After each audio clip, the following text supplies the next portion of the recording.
Kalau Malaysia berhutang dan tidak sempat bayar, di akhirat adakah rakyat perlu merangkak mencari pemiutang itu? Nak cari balah ni. Nampak tak? Tapi ini pertanyaannya bagus loh. Saya juga pernah berpikiran macam tu ya.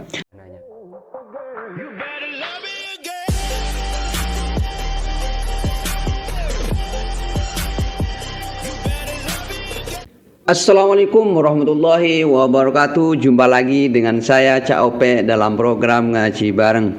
Saya harap semuanya baik-baik saja, tetap dalam lindungan Allah Subhanahu wa taala. Amin amin ya rabbal alamin.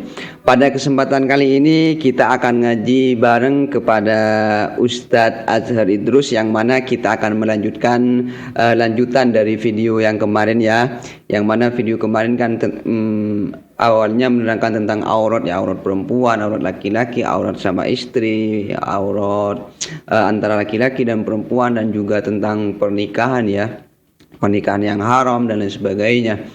Terus sekarang kita akan memasuki terhadap tanya jawab ya. Ini program yang sangat saya sukai sekali dari Ustadz Azhar Idrus ini.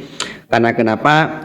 Karena ketika kita mendengarkan tanya jawab macam ini, banyak pertanyaan-pertanyaan yang kita sebetulnya tidak pernah terfikir, cuma kita butuh dengan pertanyaan macam itu dan jawaban macam itu ya. Sehingga salah satu hikmah ya yang saya rasa, ketika kita itu ada orang yang bertanya kepada saya, ataupun ada teman-teman ataupun ada keluarga kita itu yang mempunyai permasalahan yang dihadapi, ternyata saya pernah dengar, oh kata Ustadz Azhar Idrus seperti ini, oh kata Ustadz Azhar Idrus hukumnya seperti ini dan seperti ini.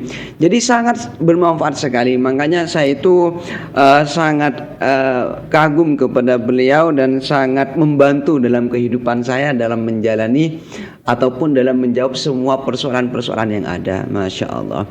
Dan saya kira sudah terlalu banyak cakap ya sebagai opening dari Ngaji Bareng ini. Makanya mari kita langsung saja mulai program ini. Bagi teman-teman seperti biasa yang mau menonton video aslinya, silahkan kunjungi link di bawah deskripsi ini. Dan bagi teman-teman yang mau ngaji bareng dengan saya, seperti biasa jangan lupa buka mata, buka telinga, dan buka hati. Bismillahirrahmanirrahim. Don't go anywhere, stay here and check it out. Kita tengok soalan ramalan antara ibu dengan ayah. Walaupun saya jawab soalan, petugas naklah meneruskan kutipan.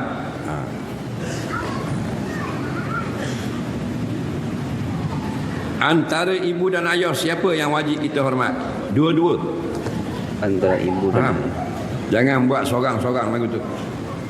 Tak ada ibu, tak ada kita, tak ada ayah, tak ada kita. Itu usul nama. Kita faraq. Wajib kena hormat. Walau kana kafir, walaupun dia masih kafir, kena hormat. Dia masuk Islam, mak dia orang kafir lagi, contoh orang asli ke, wajib kena hormat. Yang haram, haram lah. Makan benda haram, haram lah. Yang hormat, wajib kena hormat. Nampak? Kena muliakan dia lagi. Kena ziarah, bantu dia walaupun dia masih belum Islam. Tu tidak boleh membedakan ya.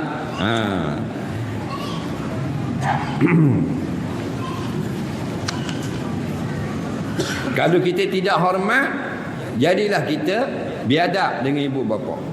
Hormat ibu bapa ni termasuk perbuatan ihsan. Allah kata wabil walidaini ihsana. Dan terhadap dua ibu bapa kamu, hendaklah kamu berbuat kebaikan. Antara kebaikan menghormati mereka. Kena hormat mak ayah kita. Walaupun kita kaya, mak ayah kita susah. Seburuk-buruk ibu bapa kita, itulah ibu bapa kita one and only. Tak ada jual dah. Tak ada tu tak ada, tinggal batu nisan. Betul, kadang-kadang ada anak yang baik-baik tapi bapa dia mereka masih melakukan benda kemungkaran. Redalah, bukan reda dengan kemungkaran, redalah dengan ketentuan Allah. Ibu bapa kita tidak sebaik ibu bapa orang, reda. Dan kita nasihat, ad-dinun nasihat, nasihat ibu bapa. Huduh lagu mana pun makmu, itulah makmu. Tak ada dia baru merasa kehilangan. Jadi kadang apa ya, kita kadang mungkin pernah berpikir, soalnya teman-teman saya juga pernah bilang gini, kenapa saya kok dilahirkan sama orang tua yang sekarang ini, coba kalau saya dilahirkan sama si A pasti saya sekarang jadi orang yang kaya, jadi orang yang yang enggak sulit untuk membeli kebutuhan, untuk mencukupi kebutuhan. Kadang anak-anak itu ataupun teman-teman saya itu bilang seperti itu. Dan kalau dipikir-pikir memang seperti itu kan. Iya ya. Coba saya katakanlah kalau saya jadi anaknya Perdana Menteri ya, jadi anaknya presiden, mungkin saya kan hidupnya tentram, kebutuhannya mudah kan itu. Kenapa saya kok dilahirkan sama orang tua yang sekarang? Padahal orang tua yang sekarang itu sudah yang terbaik yang ditakdirkan oleh Allah Subhanahu wa taala kan, seperti itu. Makanya apa yang di Ustadz sampaikan ini sangat bermanfaat untuk tidak lagi berpikiran macam itu ya. Oke, kita lanjut. Soalan seterusnya. Apakah adab ziarah kubur? Antara adab ziarah kubur ialah kita memberi salam. Jadi kaedah beri salamnya sekurang-kurang sekali. Assalamualaikum sudah memadai. Sudah dikira mengikut sunnah. Kerana Nabi ajar suruh beri salam. Allah. Tetapi jika kita salam yang lebih sempurna macam yang datang dalam hadis, lebih baik. Antaranya hadis Nabi kata bila sampai ke kubur kita kata assalamualaikum ya dar qaumin mu'minin. Salam sejahtera atas kamu wahai penduduk negeri orang beriman. Wa inna nampak insyaallah bikum lahikun. Dan kami dengan kamu insya-Allah satu masa akan bersama. Amin. As'alullah lakum wa lana al-afiyah. Aku mohon kepada kami dan kepada kamu kebaikan. Atau assalamualaikum ya ahlal kubur wa inna insya-Allah bikum lahikun. Itu afdal. Tapi kurang-kurang kalau kita tak ingat assalamualaikum. Dan ulama-ulama menambah afdal kita salam 2 kali. Sekali masa kita sampai di pintu kubur yang pintu besar. Kubur kan besar, 2-30 orang atau beratus-ratus. Sampai pintu mula assalamualaikum kata, atau assalamualaikum ya ahlal kubur. Kemudian sampai di kubur yang kita tuju. Contohnya yang kita nak pergi, bagi sekali lagi salam.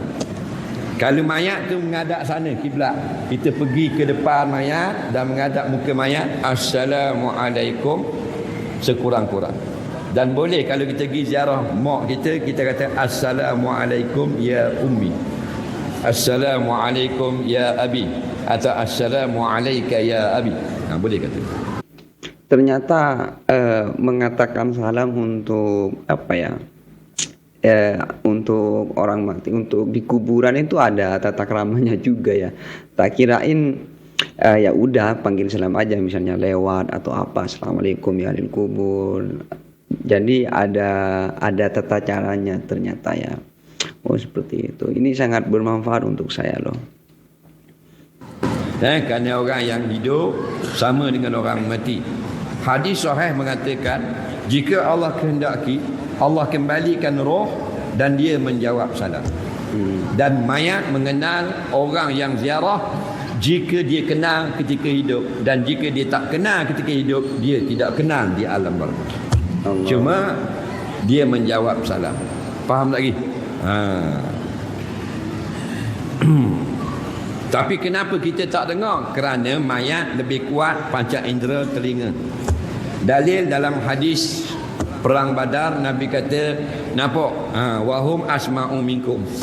Mereka mayat lebih kuat mendengar dari kamu. Nampak? Asma' isim tafdil. Mereka lebih kuat mendengar. Kita kalau orang selipar kena pasir, kita tak dengar dah. Motor lalu baru dengar. Mayat, nampak? Mayat ni Nabi kata wa yasma'u qur'ani alikum. Mayat mendengar selipar kamu bergeser pada tanah kubur. Kuat tak mayat dengar? Kuat. Dia lebih kuat juga. Kita tak kuat mana. Nampak? Kenapa Tuhan tak bagi kita dengar mayat beri salam? Kalau kita dengar, jadi dua mayat. Assalamualaikum ya ahlul kubur. Mayatnya waalaikumsalam. Lama tak mai. Dua mayat meninggal kawan tu. Tak? Rahmat Allah kita tidak dengar. Beri salam. Kemudian kita berdoa. Jumhur ulama kata membaca Quran. Faham tak lagi? Baca Quran, ayat-ayat mana tidak ada sebarang ayat yang wajib. Iqra' ma tayassar. Bacalah, kata ulama-ulama, apa yang mudah. Faham lagi? Tidak menjadi kewajipan. Kemudian lepas membaca Quran, berselawat, berdoalah dengan istighfar untuk si mati dan doa. Nak berdoa. Siram bukan adab ziarah kubur. Siram ini keperluan. Kenapa siram? Ada sebab. 3 sebab boleh siram kubur. Yang lain tak boleh. Yang pertama, kita siram sebab kubur baru tanam. Tanah dia tak kemah macam kubur lain. Kita nak kemahkannya, kita siram. Yang kedua, kerana takut debu. Kan? Nak ziarah, nak baca Quran, berdebu sekali, kita siram. Yang ketiga, kerana supaya hidup pokok-pokok kecil di situ bertasbih kepada Allah. Faham? Kita siram. Adapun siram kerana mayat akan jadi sejuk, itu bid'ah. Kerana mayat tidak sejuk dengan siraman tersebut. Tak ada kaitan dengan mayat.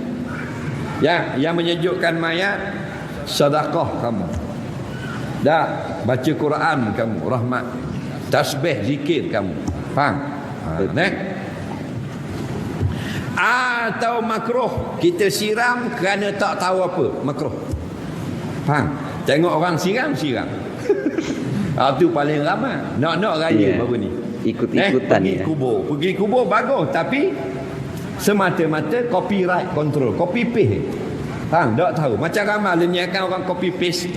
Pagi-pagi belum bang subuh dah ada dah tazkirah dalam grup WhatsApp. Saya grup 60 lebih, bayang. Sudah kok. Macam-macam tazkirah.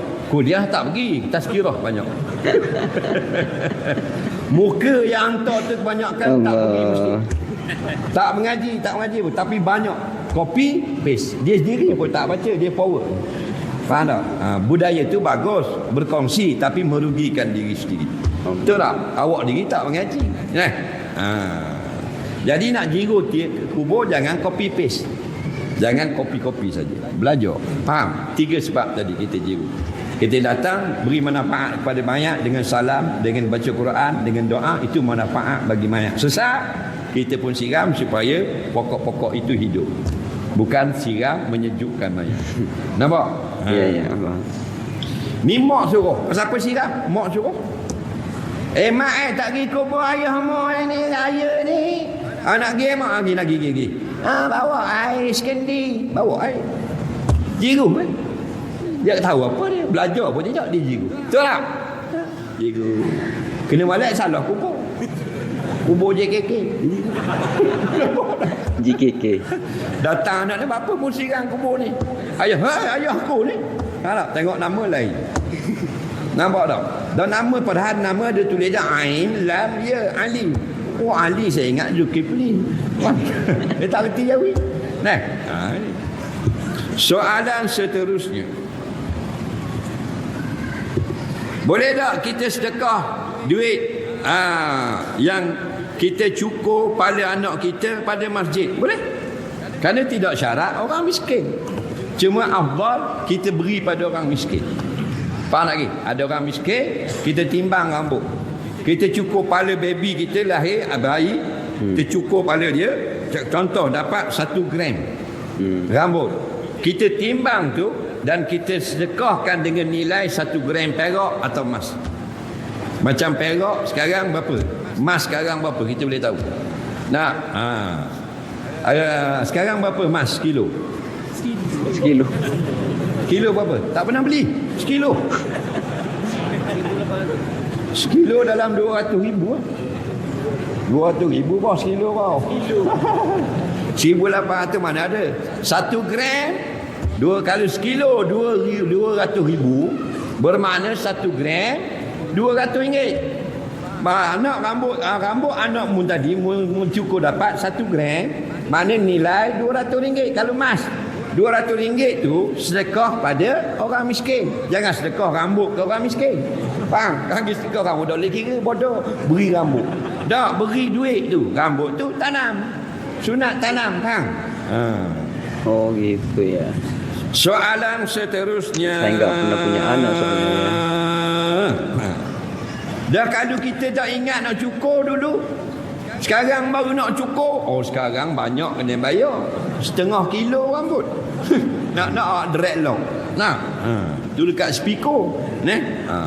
Soalan seterusnya.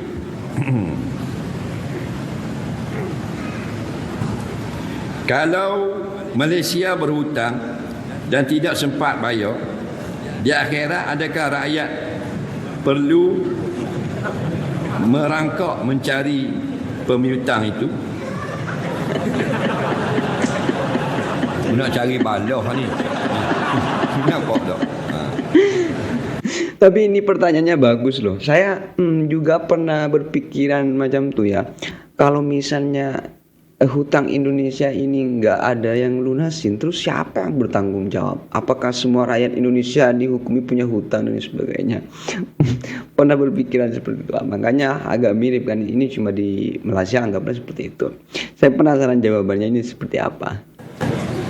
Mana pula Malaysia berhutang, bukan rakyat berhutang. Faham tak lagi? Macam toke kita, toke restoran, pemilik restoran ada 10 pekerja. Toke tu berhutang dengan orang 400,000 untuk buat restoran tu. Faham? Takkan pula kuli kena bayar akhirat.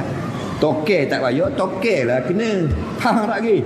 Toke akan disoal di akhirat. Apa pula kuli pula? Faham? Kuli tak terlibat. Orang yang share lah. Owner. Soalan seterusnya. Salat witir 3 rakaat 1 salam. 3 rakaat 1 salam witir sah. Witir ini solat yang dikerjakan ganjil 1 rakaat atau 3 atau 5 atau 7 atau 9 atau 11. Paling banyak maksimal 11. Jadi boleh dibuat 1 rakaat 1 salam, 3 rakaat 1 salam, 5 rakaat 1 salam, 7 rakaat 1 salam, 9 rakaat 1 salam, 11 rakaat 1 salam. Ada juga ulama fiqh kata sah. Cuma kalau kita buat 3 rakaat, afdal buat 2 kali salam. Kalau kita buat 3 rakaat 1 salam jadi macam maghrib. Tapi hukumnya tetap sah. Afdalnya tidak. Dapat tak pahala witir? Dapat. Mana lebih banyak pahala? 2 kali salam. Okey. Soalan seterusnya. Boleh tak imam solat tamam, makmum pula solat qasar? Boleh. Boleh. Jika imam solat 2 rakaat, makmum pun solat 2, boleh. Dan imam solat apa tamam dulu? Solat subuh. Dan makmum qada isyak. Musafir. Faham lagi? Boleh. Allah. Daklah imam sembahyang 4, makmum sembahyang 2. Tak boleh. Dia jangan imam banyak daripada makmum. Makmum banyak dari imam boleh. Imam tinggal 2, makmum ada 4 baru mari boleh. Cuma setengah ulama fiqh kata jika imam sembahyang isyak 4 rakaat, tapi musafir ni sampai imam sedang tahiyat awal. Imam bangun tambah, makmum ada 2, imam tinggal 2. Hukumnya boleh. Soalan seterusnya. Gitu. Apakah hukum seorang isteri minta cerai dari suami? Jawabnya haram dan harus. Bila haram tak ada sebab yang diharuskan agama. Bila harusnya ada sebab yang diharuskan agama. Apakah antara sebab yang dibenarkan suami tak beri nafkah? Maka boleh minta cerai, tidak haram. Lagi suami melarang isteri mengerjakan kewajipan agama. Contoh suami larang semayang, boleh minta cerai. Suami larang tutup aurat, boleh minta cerai. Atau suami suruh buat yang haram. Suami suruh dedah aurat. Suami suruh pakai skirt. Suami suruh minum arak dan sebagainya, boleh minta cerai. Lagi. Suami ni jahat, pukul isteri. Faham tak? Terajang, tendang, sepak dan sebagainya. Boleh minta cerai. Lagi. Suami ini nak berpenyakit yang berbahaya. Faham? Contoh kena bahaya kepada pasangan, boleh minta cerai. Semoga kita selamat semuanya jauh penyakit dari yang bahaya. Saja-saja tak boleh. Saja-saja je kerana cintakan laki-laki lain, suka-suka hati dia je, maka tertutup pintu syurga bagi dia. Astagfirullah. Nampak? Itu bagian ibu-ibu ya, jangan perempuan hati-hati. ya. Kalau kita derhaka dengan suami pertama, derhakalah kita, dosa besar. Takdir kata bercerailah dengan suami yang baik tadi. Isteri derhaka tadi bercerai dengan suami yang baik. Kemudian isteri tadi jandalah, kahwin dengan isteri suami kedua dan menjadi perempuan yang solehah, isteri yang baik. Kesnya dengan suami pertama tidak ditutup, tetap dibuka di akhirat nanti. Tu hati-hatilah. Faham lagi?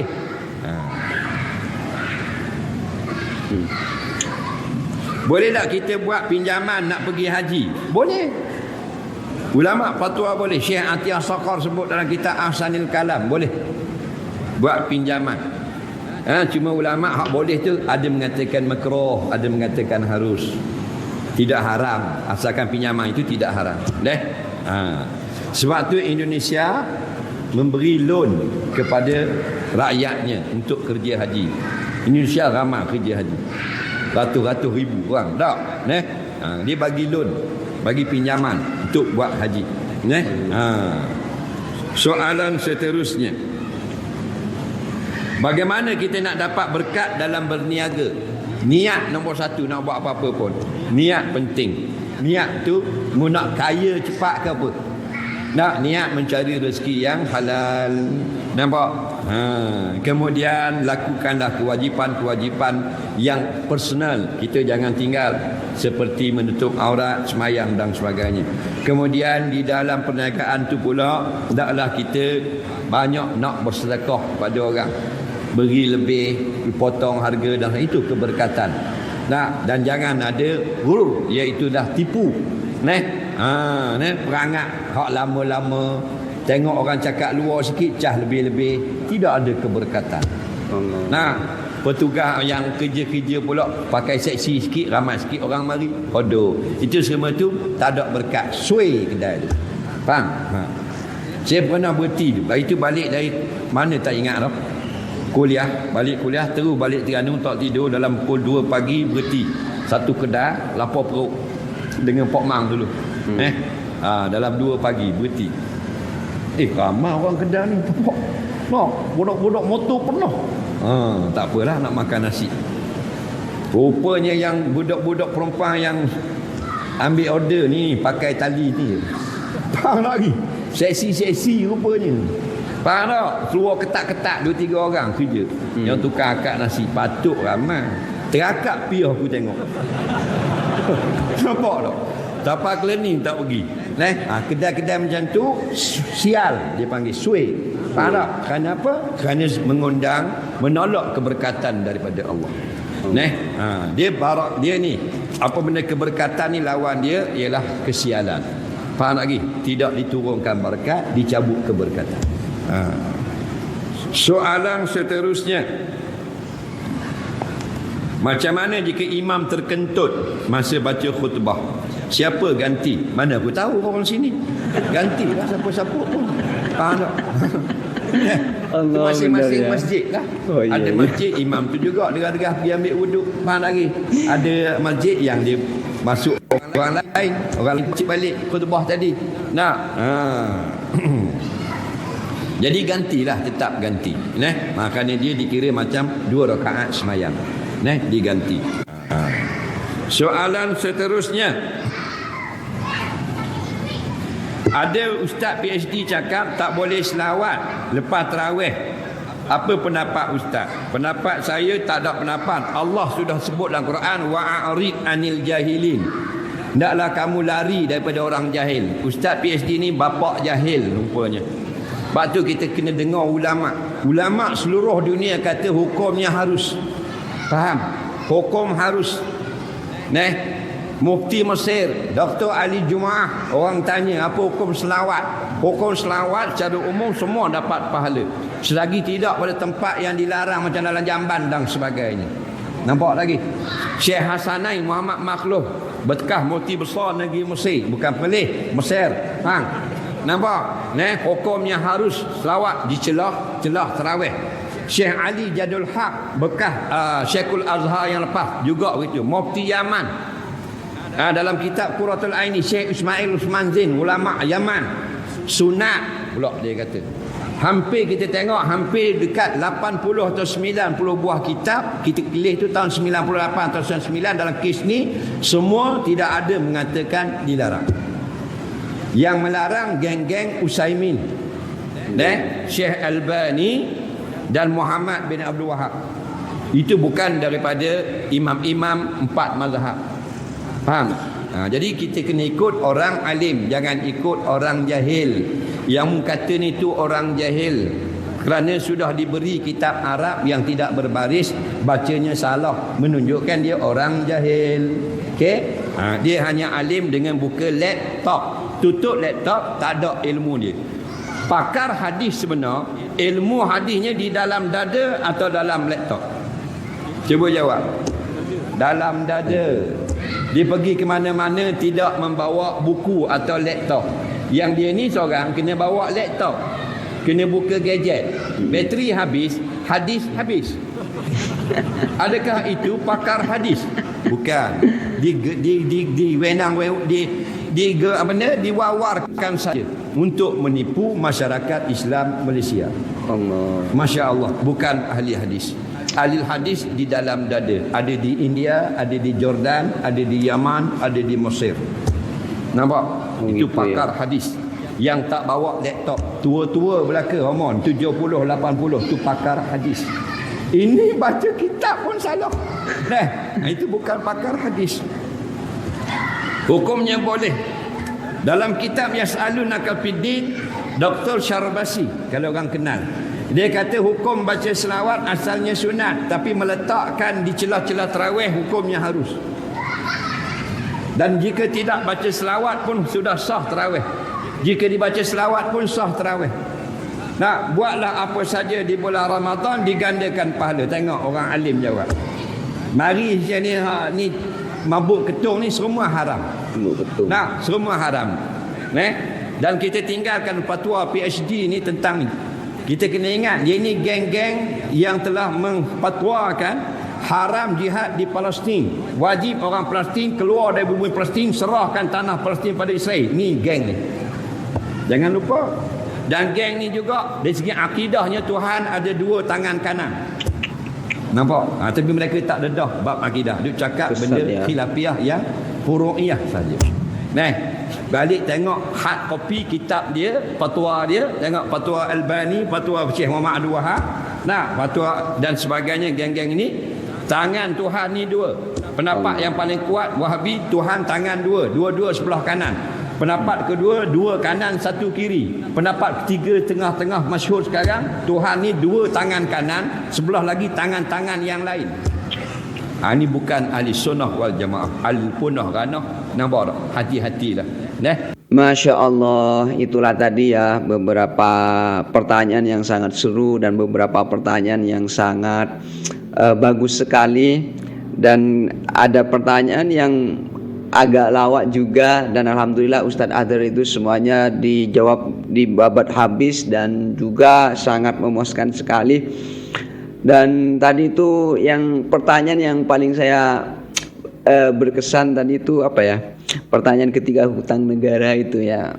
Ternyata Ustadz Adher itu menjawab sama halnya ketika kita mempunyai mempunyai pekerjaan di suatu anggaplah kedai ya, yang mana kita hanya pekerja saja, maka hutang kedai itu yang menanggung ya yang memiliki kedai itu ya. Nah, termasuk dengan kita semua ini, kita sebetulnya mungkin dari jawaban Ustadz Adher itu sini tidak mempunyai kewajiban untuk membayar hutang negara. Mungkin kita mempunyai kewajiban untuk membayar pajak yang ada di negara kita, sehingga dengan hasil-hasil pajak itu mungkin nanti bisa melunasi hutang-hutang yang ada ya, terutama di Indonesia mungkin ya. Untuk saya pribadi dan juga di Malaysia, untuk teman-teman yang menonton video ini ataupun dari negara-negara lainnya ya.